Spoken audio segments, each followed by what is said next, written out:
Alright, we're back. Welcome back to latest episode of the Nutmeg podcast. You got my face now, as much as no one's ever asked for it. But yeah, we were thinking about rebranding the podcast for a little bit, and maybe thinking about coming back under a different name. We've rebranded a little bit with the typography and everything, but I don't know. I felt like the Nutmeg podcast was what it was all about. You know, I didn't really want to mess it up too badly, and we had reasonable success on the first 4 videos, so kept it going. But anyway, a little bit of a new format, a little bit more relaxed. I'm trying not to go off a script in the way I used to. Just trying to be a whole lot more, I don't know, what's the word?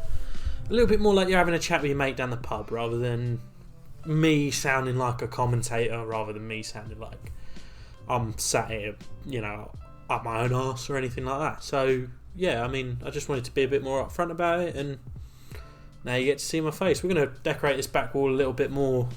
I've got my calendar right now, but we'll decorate it a little bit more, make it a little bit more vibey, maybe get a neon sign or something, I don't know. But yeah, I just wanted the whole vibe of the podcast to change a little bit. It all felt a little bit too like I was trying to be Sky Sports, BBC, whatever. So yeah, a little bit more Ellis now, and a little bit more Nutmeg podcast. So first subject, as you can tell by the title, is I think that missing out on Sancho this window at the least is the best thing that can happen to Manchester United in the long run. And that's ridiculous. I'm a Manchester United fan, and a lot of people will get on the back of me for that and start to think, how can you say that missing out on one of the best youngsters in the world could be detrimental to the club? And I just think, if you look at Sancho, he's an unbelievable player. His ball skills, his assists, he even comes up with goals, But why do we need him? If you look at our front three right now, United's front three is Greenwood out on the right, realistically, despite Solskjaer's just willingness to play Dan James over and over and over. Hopefully he goes to Leeds. That's been a rumour lately for around £15 million. Which would get us pretty close to what we've already spent on him, so I'll take that. But realistically, United's front three has to be Martial up top, I think. I think he could become a prolific goal scorer if he's just played as a number 9. Stop playing him on the wing. You got Rashford on the left and Greenwood on the right. And we saw that post-lockdown last season in Project Restart, where Greenwood was electric on the right. And it just makes you think, right, with the way eligibility rules are for like European competitions and for even just for the league and everything, you just think, why are we trying to buy a player who's not going to count as a homegrown at club? It'll count as homegrown at nation because he played with Man City for a while, but why are we trying to do that when we've got Mason, who, if another team were to come in and buy him right now, we'd probably be charging, I'd say, 50 million for him. So we're trying to go from a £50 million player to a £100 million player, which is great, but I don't think we're at that stage yet. I think Manchester United need to keep the rebuild going just that little bit longer. I don't think we're there in terms of almost breaking another transfer record, because if you look at the team structure, we don't have centre-backs that can work. Maguire's been one of the worst purchases we've had so far under Solskjaer, and Lindelof's not it. I pray Eric Bailly comes back and stays healthy. He's injury prone as hell, but you put Eric Bailly at the back with Harry Maguire, and maybe it makes Harry Maguire worth 40 million, which would at least be half of what we paid, whereas right now he looks like he's worth about 10 million. And De Gea needs to be replaced by Henderson, but we've got Aaron Wan-Bissaka on the right. I think it's very strange that we're going in for a left back, because I think Brandon Williams is good enough for right now. I just think if we're going to make any upgrade, the midfield's fine. I don't think we need to make any other midfield upgrade. I don't think we need an attacking upgrade. I just think we need a system upgrade. And I think that comes down to Solskjaer's kind of lack of ability, lack of experience under, in the Premier League, and I just don't think I've seen us be so creative to the point where I'm like, okay, it makes a little bit of sense. I saw it last season, the opening game against Chelsea, where we sat back and counted as 4-0 in the opening game of last season. And we sat back and counted, and that is what works for our team structure right now. But that's not the kind of thing that we want going forwards. Like, if we rely on counter-attacking and soaking up pressure for every single game in the Premier League, then we're going to finish like 6th. You just can't do it against some of the bigger clubs. You know, when you go against Liverpool, they'll just break you down. And then as soon as we're 1 down and we have to fight back, it seems like we've got no plan. That's why we're relying on penalties so much, and we're relying on, you know, set pieces, and it's just not quite working out for us. But anyway, getting back onto why Sancho I don't think is because it's going to cost us £108 million. I don't think Dortmund will come down from that. There's rumours that in the coming days we're going to submit a £90 million offer with £75 million up front and £15 million on the back end. Dortmund want £108 million, all of it up front. So you're sitting 30 million underneath, and I don't see Manchester United as a club that can look at a player who's going to cost £100 million right now. Because Mason, if he keeps playing as well as he has, and Solskjaer actually plays him, looks like a player who could be worth that down the line. So I think what we need to do this season is just sit with the front three we've got and give Martial one more year of being a number 9 and just try to be a goal scoring threat. Because I think if he gets maybe 15 goals in the league, not across all competition but just in the Premier League, then there's an argument there that that's a successful experiment and that there could be a massive growth for him. But if we don't, I think we're looking at the wrong Dortmund youngster. Because let's say Martial doesn't cut it as a 9, right? Then you look at it as Martial potentially coming off the bench or Greenwood coming off the bench. And those two kind of into the 3 of them, basically Rashford, Greenwood and Martial, rotating the 2 wing spots. And then next summer or this coming winter transfer period, which is going to be up in the air anyway, we go in for Haaland. And you look at Erling Haaland, he's 20 years old. He's by far the most prolific 20-year-old striker on the planet at the moment. And he's got a release clause of £75 million. Or something around that. I've seen a stat. I can't exactly remember. Like I said, I'm trying not to go off a script. But he's got a release clause in kind of the range of what we'd be paying up front for Jadon. And if you look at the Man United structure right now, we need someone like Erling Haaland. Someone who just scores when the opportunity's there. He finishes his dinner.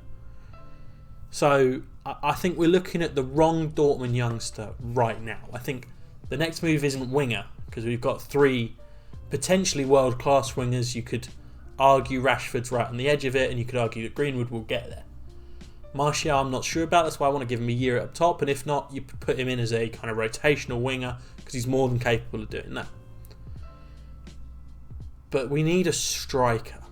An out-and-out striker. And that's what Manchester United were built on for a long time.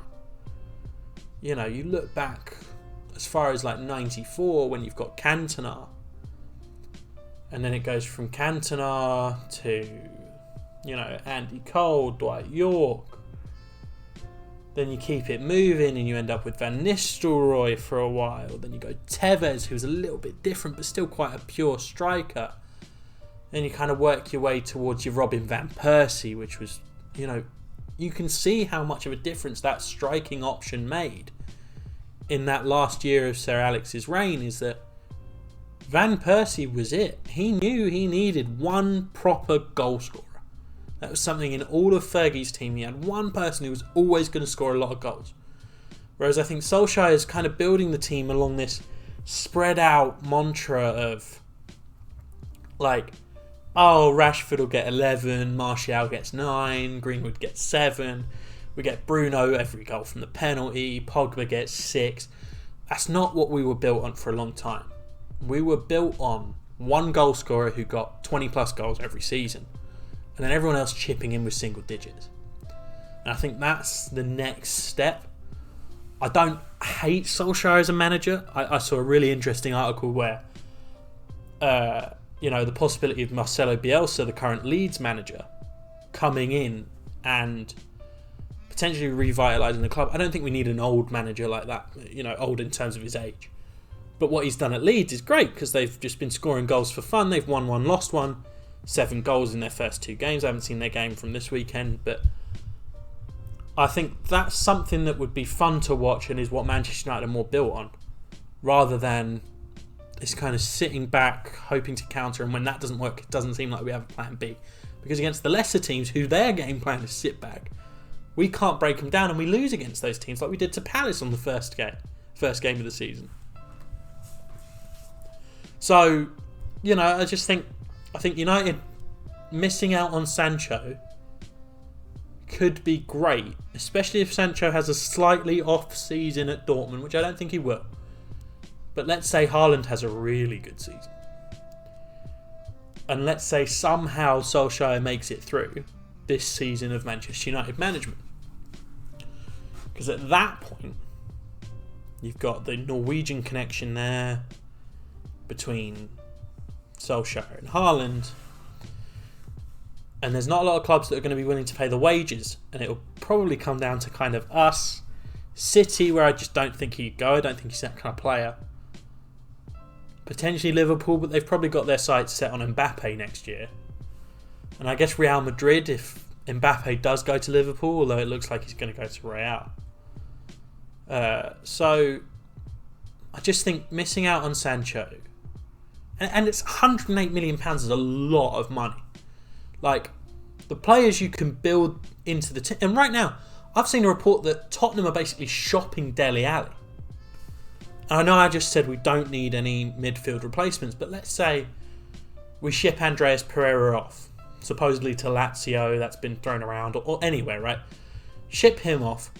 And especially because there's been reports of Lingard being wanted by Mourinho. Why has Woodward, or whoever the hell's in charge of transfers at Man United, not gone, hey, we'll give you Lingard, you give us Dele Alli, and we'll give you some compensation because there's no comparison there. But why not? What's the risk there? Dele Alli comes in, potentially over-flooding us with attacking midfielders, but as long as we get Andreas Pereira off to Lazio and Lingard and Alli switch, there's an opportunity there to have a core midfield 4 of Pogba, Van der Beek, Bruno Fernandes and Dele Alli. And I think if you'd have told a Manchester United fan a year ago that that's our potential 4 midfielders in rotation, with Matic and McTominay rotating on the hold as well as Fred, if that's our 7 midfielders, I don't think there's going to be a whole lot of Manchester United fans that are too annoyed by that. So I think that's something to take into consideration. I know I'm kind of going off on tangents here, but with Sancho being £108 million, use that money to compensate a deal for Dele Alli, or, I don't imagine who else we would want. But if there's no one else we need other than Sancho, and there's an argument to not get Sancho, I just think it might be worth the wait. I can't rationalise £108 million on a player who is literally just going to stunt the progress of Mason Greenwood. And I can't justify it, especially if we can't get rid of Dan James. So I struggle with it, but and the centre back situation is another thing. Take 108 million, right? Put, let's say, Lingard and 15 million for Dele Alli, because they're shopping him, so he's probably going to go quite cheap. So let's say Lingard and 15 million pounds for Dele Alli, right? That leaves us with £93 million to buy a centre-back. And it's going to be weird because Manchester United board are not going to want to do that after spending £80 million on Harry Maguire last season. But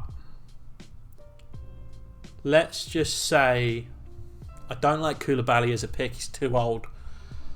there's not a lot of defenders that I like the idea of. I like the idea of Upamecano a lot. I think that's a really, really good move if we can do it. He's got a £40 million or £45 million release clause.